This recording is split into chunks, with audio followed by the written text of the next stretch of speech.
Tom, I want to just begin with you. Can you just define what exactly is the opportunity for Apple in the streaming music space? Well, they've been leaders in the music space. They're the biggest music account in the world for everyone in the music business.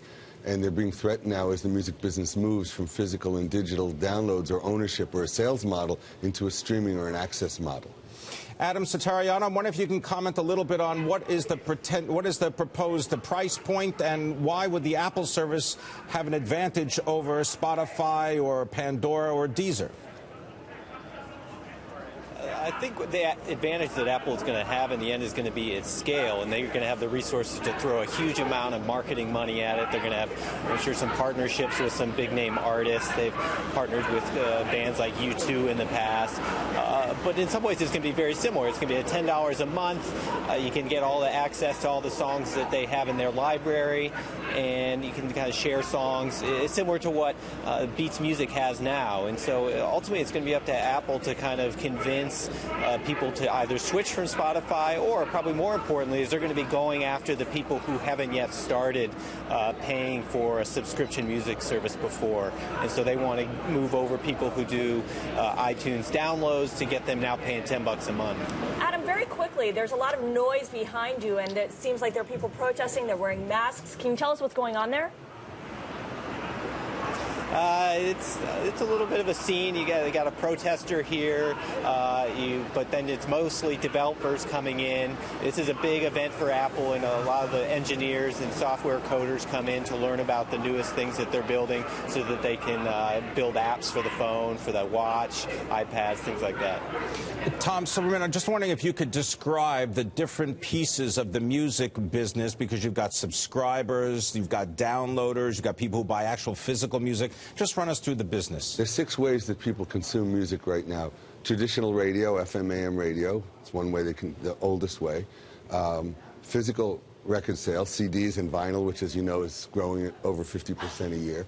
Downloads, digital downloads, which is what Apple is the majority. That's iTunes. iTunes and others, but iTunes is about 85 to 90% of it worldwide. Then there's streaming services, and they come into different types. Ad-supported streaming services like YouTube and Spotify Free and Vivo, and other ones that are subscription, which is Spotify's domain also, but Deezer is in there, and Tidal, and there are many more coming online now. So is Apple's new service trying to do too much, because it's stitched together from its existing service, which includes the iTunes download, its 2-year-old internet radio service, and that hasn't had much of an impact, and also the Beats subscription music service. It's a little bit of everything, as opposed to a simple business model that, say, Pandora has, or that Deezer has, or actually, on the contrary, the reason why Apple's been successful is because they've created an ecosystem where people can live with their music in every possible way. They can store it in their cloud, they can download if they want to download, they can listen to radio, and now they can stream the same way Spotify will stream too. And I disagree that they will be disrupting Spotify or any of the existing players. There's a big advantage to early movers in the digital business, in every business, but especially in digital. I think that they can tap. They'll be launching on 800 million devices. If they activate half of them, and they can convert at 40%, which is how much SiriusXM converts, they have confidence of their users that are in their ecosystem. People are spending that much. They have credit cards of almost all those 800 million. They're going to give a 3-month free subscription, I believe.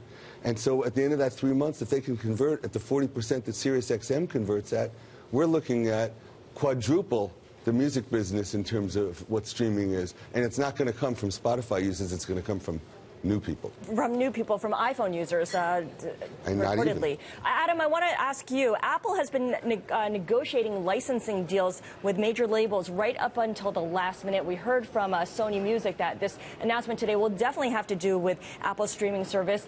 Can you give us an update on that?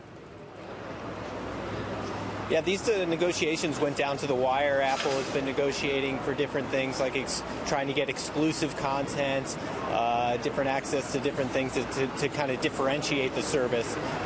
But in the end, I think it's going to come down to still being a $10 a month service. There was talk earlier in the year about it being a little bit less expensive than what some of the other services offer. That didn't end up being able to work out. So a lot of the details today will be flushed out. Tom, I want to ask you about music industry revenue, because you have to look at it on a per-user basis. Give us the outlook here. In the new music business, which is an attention-oriented business, you have to look at things on a per-user basis. So how much does a user spend on music in a year, either in terms of advertising through their attention or directly through subscription revenue? And it turns out the ARPU, average revenue per user, is highest, far higher than digital downloads, and 3 to 4 times higher than physical sales when it comes to subscription services, and as much as 10 times as much as ad-supported services at this point in time. I need to ask you, Taylor Swift took her music off of Spotify. The Beatles are not available for streaming anywhere. I know they're available on iTunes if you buy the album. What is the level of support within the music industry for streaming?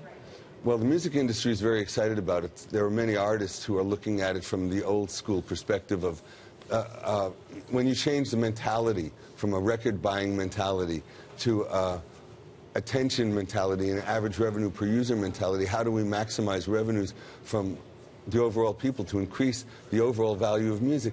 It requires a different way to look at it. Artists haven't been able to put their arms around that yet, but part of the reason is the scale is so small. There's only 41 million subscribers worldwide.